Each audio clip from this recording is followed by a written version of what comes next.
Yasemin numaradan çok iyi bir anne gibi davranırdı. Elif'e tatlı sözler söyler ve ona sevgi dolu gözlerle bakardı. Gerçekten bu Yasemin o kadar ikiyüzlü bir kadındı ki rolünü de çok iyi yapardı. Babası asla Yasemin'den şüphe etmezdi. O gittikten sonra kızının ne eziyetler çektiğini tahmin bile edemezdi. Hatta aklının ucundan bile geçirmezdi. Yasemin, Elif'e sabahın erken saatlerinde uyanmasını ve evi temizlemesini emrederdi.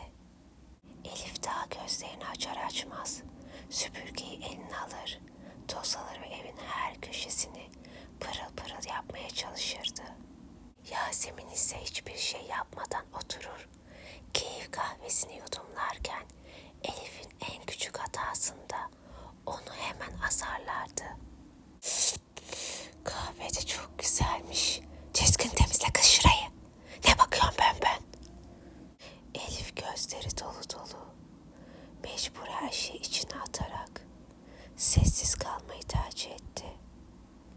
Bazen Yasemin Elif'i ceza olarak odasına kilitler, yemek vermeden aç ve susuz uyumaya zorlardı.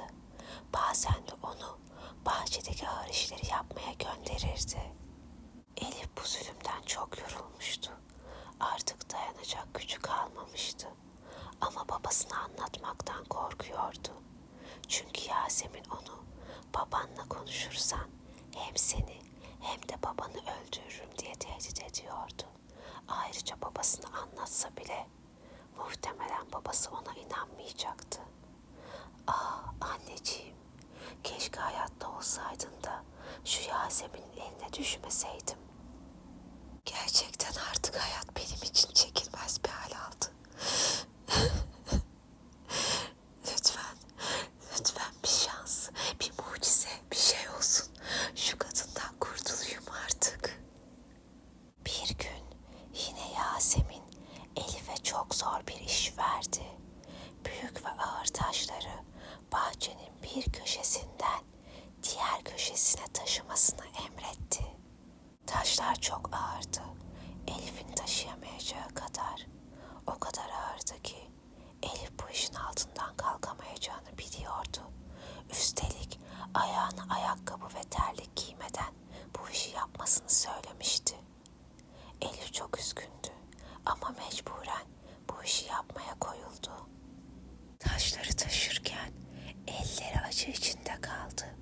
Ayakları yara bere içinde kaldı. Yasemin ise sadece uzaktan izliyor ve acımasızca gülüyordu. Elif ağlamamak için kendini zor tutuyordu. Allah'ım, ne olur yardım et bana.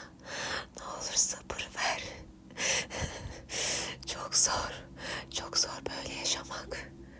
Bir sabah Yasemin Elif'i uyandırdı ve ona kahvaltı yapmadan odasını temizlemesini emretti. Elif çok aç ve yorgundu ama itiraz edemedi. Temizlik yaparken Yasemin ansızın arkasından gelip onu ittirdi. Elif yere düştü ve dizlerini acı içinde ovmaya başladı. Yasemin ise zalimce gülerek "Hadi kalk, tembellik yapma" diye bağırdı. Elif gözyaşlarını tutamayarak işine devam etti. Ertesi gün Elif yorgunluktan bitap düşmüş, umudunu yitirmişti hayata karşı. Eski bir sandığın içinde annesinden kalma bir kolye buldu. Kolye annesinin en değerli eşyalarından biriydi ve Elif ona sıkı sıkı sarıldı. Ah, anneciğimin yadigarı. O an içinde garip bir his belirdi. Elif kolyeyi takarken içinde bir sıcaklık hissetti ve bir anda kendini çok güçlü hissetmeye başladı. O günün akşamında Yasemin yine Elif'e zor işler verirken Elif'in gözleri parlamaya başladı.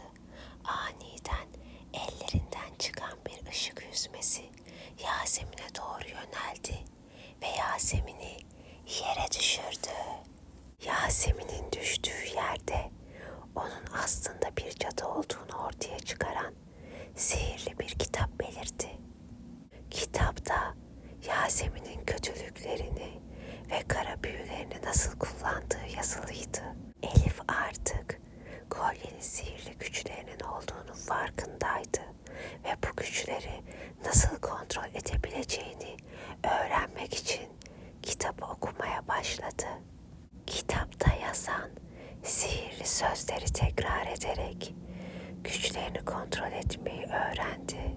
Her geçen gün Elif güçlerini daha da geliştiriyordu ve Yasemin'in ona zarar vermesini engellemenin yollarını öğreniyordu. Fakat Yasemin bir şeylerin ters gittiğini fark etti ve Elif'in kolyesinin gücünü anladı. Bir gece Elif uyurken Yasemin gizlice odasına girdi ve zorla kolyeyi almaya çalıştı. Neyse ki Elif tam zamanında uyanarak Yasemin'e karşı koydu. Yasemin, bu kolyeyi bana ver, yoksa seni sonsuza kadar lanetlerim diyerek tehdit etmeye başladı. Bu kolye Elif'in son şansıydı. Elif kolyeyi vermemek için var gücüyle direndi ve Yasemin'i sihirli güçleriyle geri püskürttü. Elif bu olaydan sonra çok korkmuş ve çok yorulmuştu. Sihirli bir kolyesi olmasına rağmen bu cadı Yasemin'le uğraşmak oldukça zordu. Üstelik Yasemin kara büyü konusunda uzman bir cadıydı. Bu nedenle çok dikkat etmesi gerekiyordu. Onun kara büyü yapmasını engellemeliydi. Babası eve geldiğinde Elif cesaretini toplayarak babasına her şeyi anlatmaya karar verdi. Baba, sana anlatmam gereken çok önemli şeyler var. Ama Yasemin duymasın. Özel konuşmamız gerekiyor. Sen üvey annenle ilgili nasıl konuşuyorsun Yasemin? Yasemin anne diyeceksin ona. Tamam baba, bir konuşalım da sonra bu kısmı hallederiz. İyi tamam, geç benim odama. Bu kadar önemli acil ne var anlamadım. Allah Allah, Yasemin annen de seni çok seviyor yani. Gizli saklımız mı var kızım? Elif babasına Yasemin ona nasıl kötü davrandığını, aslında bir cadı olduğunu ve kolyeyi almak için nasıl saldırdığını, her şeyi anlattı. Ancak babası Elif'in söylediklerine inanmadı. Elif kızım, bu anlattıkların hem çok saçma hem de çok ayıp. Yasemin annenle ilgili böyle konuşmaya utanmıyor musun?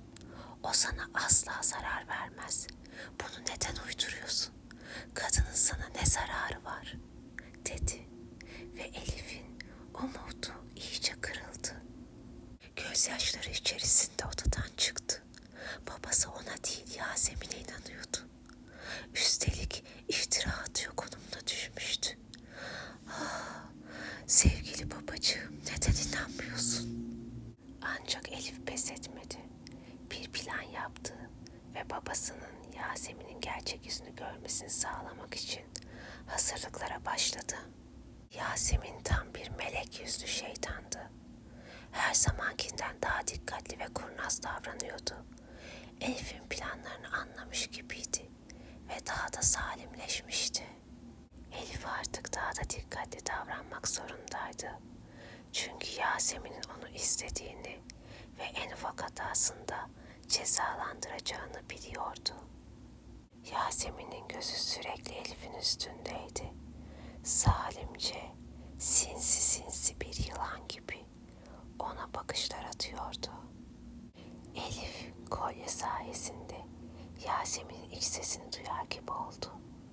Tıs, tam bir yılan gibi tıslıyordu ve onun hakkında zalim, kötü planlar yapıyordu. Elif sihirli kolyenin ona yardım edeceğine inanıyordu ancak Yasemin'i alt etmenin daha karmaşık bir yolunu bulmak zorundaydı. Günlerce süren hazırlıklardan sonra Elif Yasemin'in gerçek yüzünü ortaya çıkaracak bir plan yaptı. Ancak bu planın gerçekleşmesi için doğru anı beklemesi gerekiyordu. Zamanlama çok önemliydi. Ne bir dakika önce ne de bir dakika sonra olmamalıydı. Elif babasının o gün işten erken çıkacağını öğrendi. Üstelik bundan Yasemin'in haberi yoktu. Bu fırsatı çok iyi değerlendirmesi gerekiyordu. Ve babası eve geldi. Yasemin'in Elif'e kötü davranışlarını hiç görmemiş olan babası, Elif'in odasından gelen gürültüleri duyunca endişelendi ve hızla yukarıya doğru çıkmaya başladı. Odaya girdiğinde gözlerine inanamadı. Yasemin'in Elif'i yere ittirdiğini ve ona bağırdığını gördü. Yasemin'in yüzü öfke ve nefretle doluydu. Gerçek yüzünü artık saklayamıyordu. Babası Elif'in söylediklerinin doğru olduğunu anladı. Yasemin'in bir cadı olduğunu ve Elif'e zarar verdiğini fark etti. Kızına inanmadığı için büyük bir pişmanlık duydu. Yasemin her şeyin ortaya çıktığını anlayınca artık geri dönüş yoktu. Hem babasına hem de Elif'e kara büyü yapmaya karar verdi. Tam kara büyü yapacakken babası Yasemin'i durdurmak için Elif'e yardım etti ve Elif'in sihirli kolyesini kullanarak Yasemin'i durdurmayı başardılar. Elif kitaptan öğrendiği sihirli sözcükleri söyledikçe kolyenin gücü giderek artıyordu ve üvey anne Yasemin bu güce karşı dayanamadı. Cadı Yasemin yere yığılınca babasıyla Elif onu tutarak kapı dışarı ettiler ve bir daha asla buraya yaklaşma, yoksa seni sonsuza kadar bir yarasaya dönüştürürüz dediler. Cadı Yasemin'in güçleri tükenmişti. Kara büyü yapacak hali de kalmamıştı. Mecbur kabul etti ve oradan uzaklaştı. Üvey anne Cadı Yasemin ortalıktan kaybolunca babası Elif'ten özür dileyerek ona inanmadığı için pişmanlık duyduğunu söyledi. Elif babasına sıkıca sarılarak artık güvende olduğunu hissetti. Artık Elif kötü üvey annesinden kurtulmuş ve annesinden kalan sihirli güçlerle hayatını güzelleştirmişti. Babasıyla birlikte mutlu ve huzurlu bir yaşam sürdüler. Yeni hikayelerde görüşmek üzere. Hoşça kalın. Takipte kalın.